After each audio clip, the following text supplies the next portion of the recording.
नमस्कार विद्यार्थी मित्रांनो, मी श्वेता सचिन साबे ऑनलाईन लेक्चर सिरीजमध्ये तुमचे मनपूर्वक स्वागत करते. विद्यार्थी मित्रांनो, आज आपण कथा या साहित्य प्रकाराचा अभ्यास करणार आहोत. आपल्याला साहित्य प्रकारातील कथा हा अतिशय आवडता साहित्य प्रकार अभ्यासायचा आहे.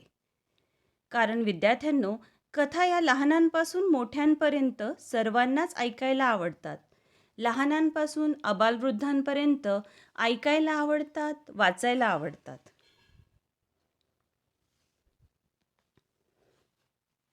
पहिले आपण विद्यार्थ्यांनो साहित्य म्हणजे काय हे अभ्यासूया.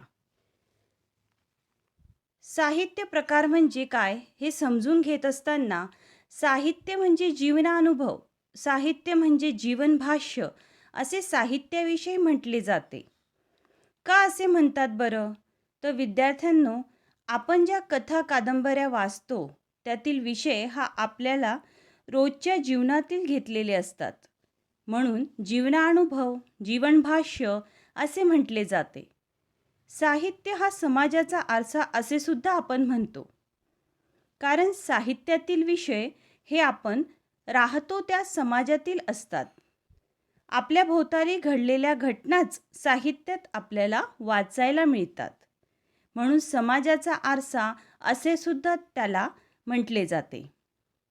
आणि त्याचबरोबर लेखक व लेखकाला आलेले अनुभव, विचार, कल्पना त्याने साहित्यात शब्दबद्ध केलेल्या असतात. विद्यार्थ्यांनो, याच कथा, कादंबऱ्या, नाटक, निबंध म्हणजे साहित्य होय. विद्यार्थ्यांनो, आपण साहित्याचे काही प्रमुख प्रकार बघणार आहोत. कथा, कादंबरी, कविता, नाटक, निबंध हे साहित्याचे प्रकार प्रमुख प्रकार होत.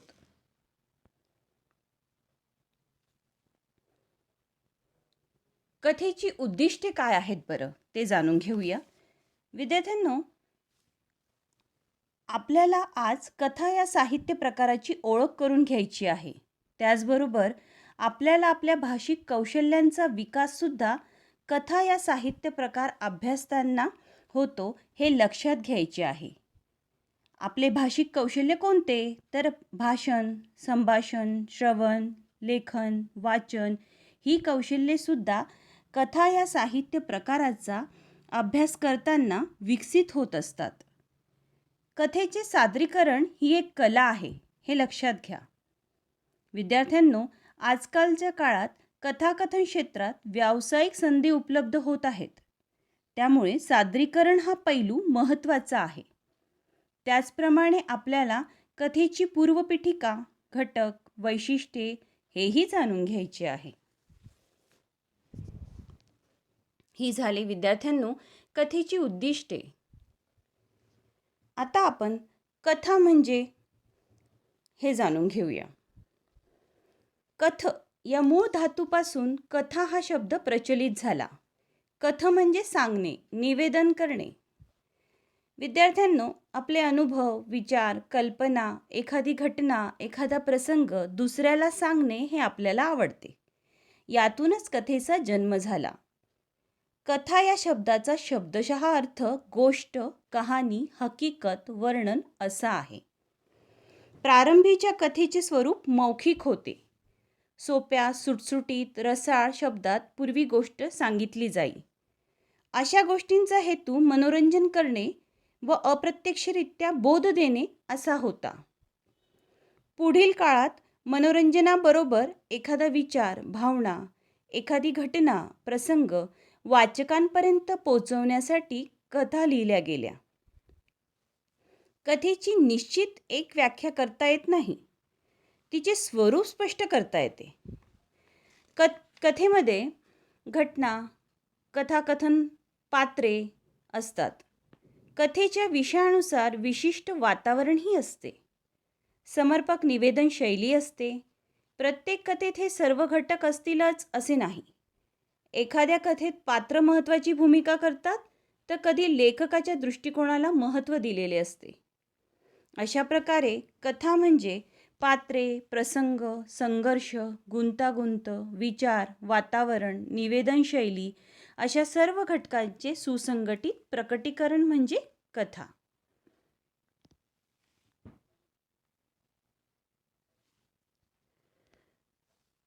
विद्यार्थ्यांनो, आता आपण कथेची पूर्वपीठिका अभ्यासूया. विद्यार्थ्यांनो, हना आपटे म्हणजे हरिनारायण आपटे हे मराठी कथेचे जनक होत. हरिभाऊ आपटे यांनी 1890 करमणूक हे साप्ताहिक सुरू केले. त्यांनी मध्यमवर्गीय जीवनातील साधेच पण भावोत्कट प्रसंग घेऊन ते मोठ्या कलात्मकतेने साध्या व हृदयस्पर्शी कथा प्रकाशित केल्या. विद्यार्थ्यांनो, काळ बदलत गेला तशा कथेच्या स्वरूपात बदल होत गेले. कथेचा आशय, अभिव्यक्ती यांच्यात सुद्धा बदल झाले. कथेत काळानुरूप अधिक विषय समाविष्ट होत गेले आणि कथा लेखनाचे जे तंत्र होते त्यातही बदल झाला. पुढे ग्रामीण कथा, दलित कथा याने कथा वाङ्मय समृद्ध झाले. पुढच्या काळात स्त्री शिकू लागली, त्याचा परिणाम सुद्धा कथा वाङ्मयावर दिसून येतो. कारण स्त्री सुद्धा आपले अनुभव कथेच्या माध्यमातून व्यक्त करू लागली. त्यामुळे विद्यार्थ्यांनो, आपण जसे नदीचा प्रवाह कसा वाहतो असं म्हणतो, त्याचप्रमाणे कथेचा प्रवाह आणि आशय वृद्धिंगत होत गेले, वाढीस लागत गेले. विद्यार्थ्यांनो, आता आपण कथेचे घटक बघूया. कथेमध्ये अनेक घटक असतात. हे कथेचे घटक बघूया. पहिला घटक, कथाबीज. विद्यार्थ्यांनो, कथा म्हणजे कथाकार एखाद्या प्रसंगाची साखळी, मालिका तयार करतो. म्हणजे जे वास्तव आहे ते आणि कल्पना याचा वापर करतो. यासाठी त्याला निसर्गाची, वातावरणाची मदत घ्यावी लागते. म्हणून कथेत घटनेलाच कथाबीज असं म्हणतात. पुढचा घटक आहे कथानक. कथाकाराला जी भावना व्यक्त करायची असते ती वाचकांपर्यंत पोहोचविणे हे कथानकाचे मुख्य काम, प्रयोजन असते. विद्यार्थ्यांनो, यासाठी कथानक हे प्रवाही असणं खूप गरजेचं आहे. यासाठी कथानकातील घटना, प्रसंग, पात्रांच्या कृती, स्वभाव, वैशिष्ट्ये या घटकांचे एकत्रीकरण केले जाते. यातून कथेची मांडणी आकाराला येते. पुढचा घटक, पात्रचित्रण. विद्यार्थ्यांनो, कथेच्या पात्रचित्रणातून कथेचा आशय व्यक्त केलेला असतो. पात्रांचा स्वभाव, भावना, विचार, कल्पना, त्यांची जीवन जगण्याची पद्धत इत्यादी चित्रणातून कथाकार एक शब्दरूपी प्रतिमा तयार करत असतो. यालाच मुलांनो पात्र असे म्हणतात. कथा वाचत असताना वाचकाला हे पात्र आपल्यापैकीच एक म्हणजे आपणच अनुभवलेले अनुभव त्याला जाणवतात आणि वाचकाला ते पात्र आपलेसे वाटते. पुढचा घटक आहे वातावरण निर्मिती. कोणतीही कथा विशिष्ट सामाजिक, भौगोलिक, सांस्कृतिक, राजकीय वातावरणाच्या पार्श्वभूमीवर चित्रित केली जाते. या वातावरणाचा वाचकांवर परिणाम होऊन तो कथानकाशी एकरूप होतो. नाट्यमयता, संघर्ष. पुढचा घटक. कथेमध्ये विद्यार्थ्यांनो, कथा आपण वाचत असताना किंवा ऐकत असताना किंवा बघत असताना कथेतील आपल्याला संघर्ष दिसून येतो. कथेतील संघर्षातूनच नाट्यमयता निर्माण होते. सुख, दुःख, गरीब, श्रीमंत, चांगले, वाईट यांच्यातील संघर्षातूनच कथा उत्कर्ष बिंदूपर्यंत पोहोचते. पुढचा मुद्दा, संवाद. विद्यार्थ्यांनो, कथानकाला प्रवाही ठेवण्यासाठी कथेतील संवाद अर्थपूर्ण असायला हवेत. त्यांना काहीतरी अर्थ असायला हवा. कथेतील पात्रांच्या स्वभावधर्मानुसार आणि परिस्थितीजन्य घटकांप्रमाणे संवाद लिहिले जातात आणि अशा प्रकारच्या संवादात विशिष्ट लय व आंतरिक संगती साधली जाते.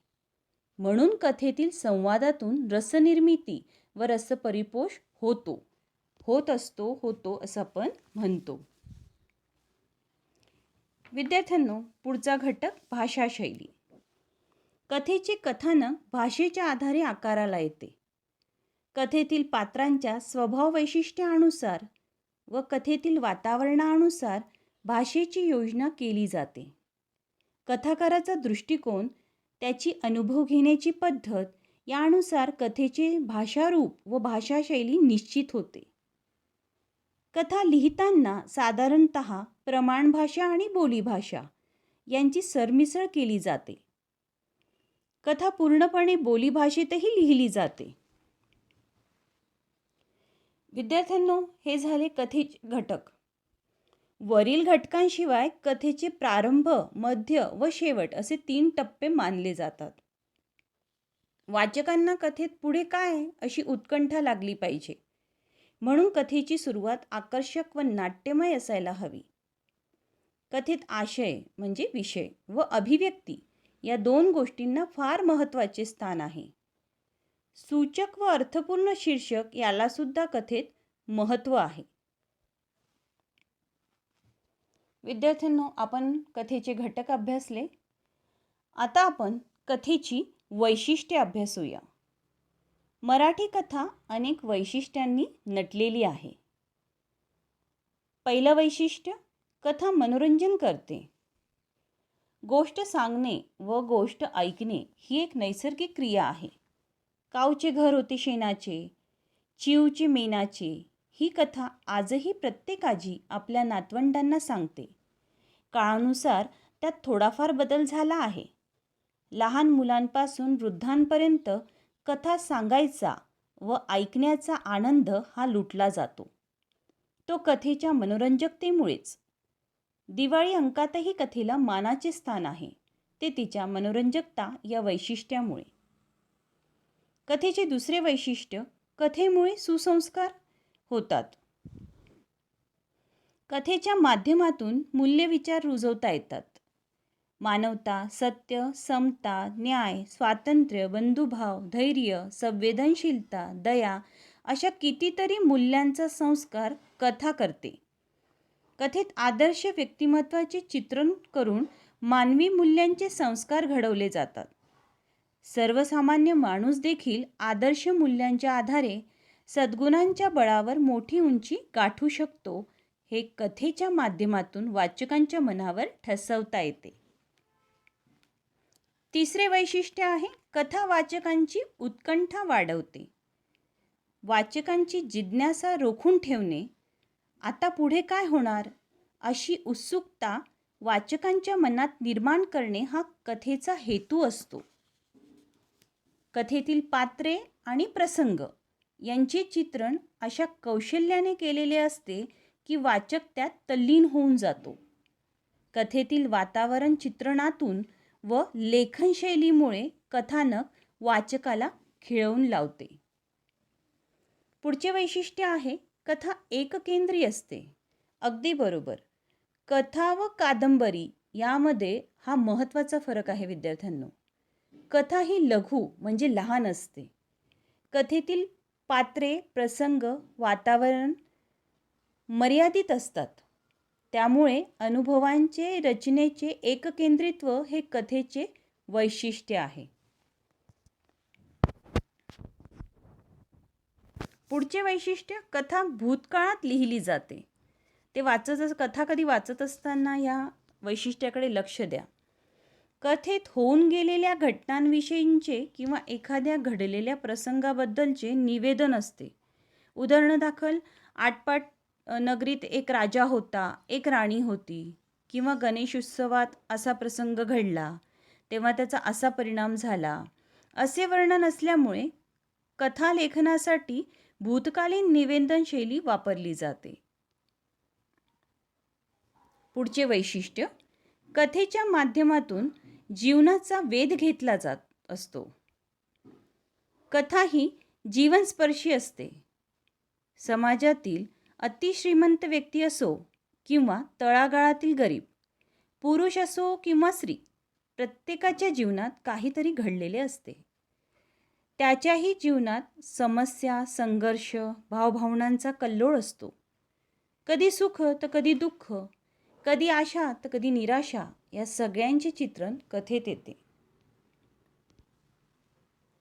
पुढचा घटक, पुढचे वैशिष्ट्य, श्रवणीयतेमुळे कथेचे सादरीकरण करता येते. साहित्याच्या नाटके, कादंबरी व निबंध या प्रकारांचे कधी कथन होत नाही. पण विद्यार्थ्यांनो, कथाकथन मात्र घरोघरी, शाळांमध्ये आणि साहित्यविषयक कार्यक्रमांमध्ये घडत असते. सादरीकरण म्हणजे सादर केले जाणे. तुम्ही विद्यार्थ्यांनी अनेक शाळेमध्ये अनेक कार्यक्रमांमध्ये भाग घेतला असेल, तेव्हा कथाकथन या स्पर्धा तुम्ही तिथे सहभागी झाला असाल या स्पर्धांमध्ये, तेव्हा सादरीकरण म्हणजे काय हे तुम्हाला चांगल्या प्रकारे लक्षात येत असेल. कथा सांगणाऱ्याने मनापासून ती सांगावी आणि ऐकणाऱ्याने ती एकरूप होऊन ऐकावी. तेही कथेची सांस्कृतिक देवाणघेवाण काल होत होती, आज होत आहे आणि पुढेही अशीच होत राहील.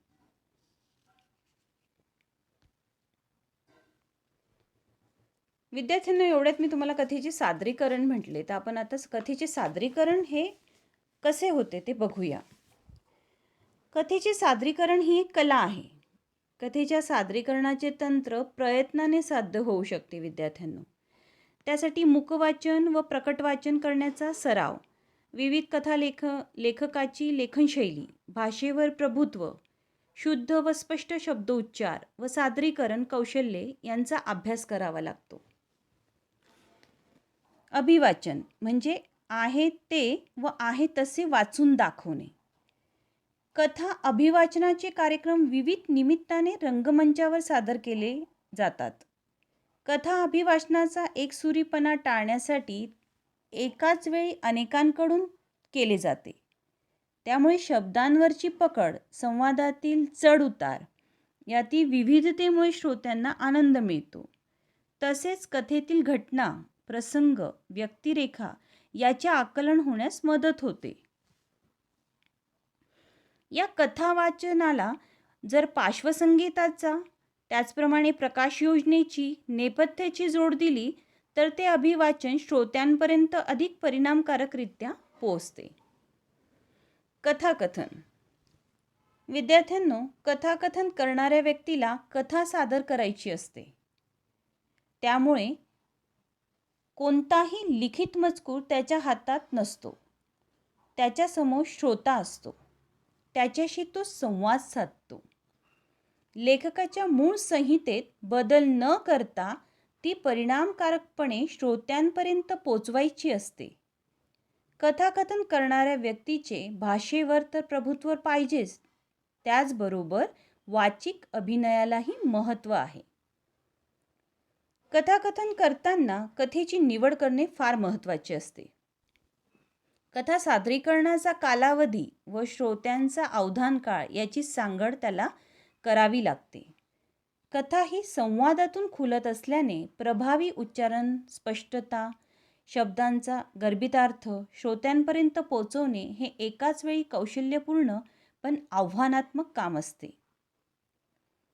विद्यार्थ्यांनो, आकाशवाणी, दूरदर्शन या लोकप्रिय माध्यमातून तंत्रज्ञानाची जोड देऊन कथेचे सादरीकरण केले जाते.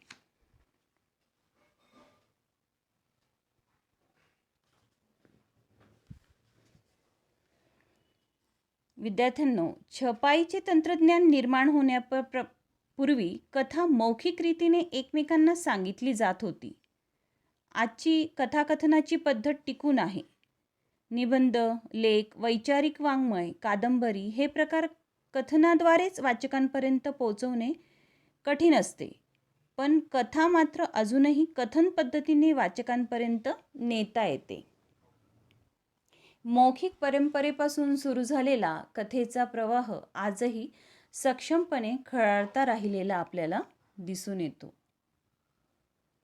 विद्यार्थ्यांनो, कथा हा साहित्य प्रकार अभ्यासताना त्यातील काही शब्दार्थ आपण बघूया. अनुषंगाने, सोबतीने. अबालवृद्ध, लहान बालकांपासून वृद्ध व्यक्तींपर्यंत सारेच.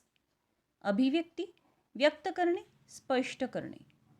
उत्कट, तीव्र, उत्स्फूर्त. उत्कंठा, आतुरता, उत्सुकता. उत्कर्ष बिंदू, परमोच्च बिंदू. एककेंद्रित्व, एकच केंद्र घेऊन त्याभोवती गुंफलेले. कथात्मक, कथेच्या स्वरूपातील कथा हाच आत्मा असलेले.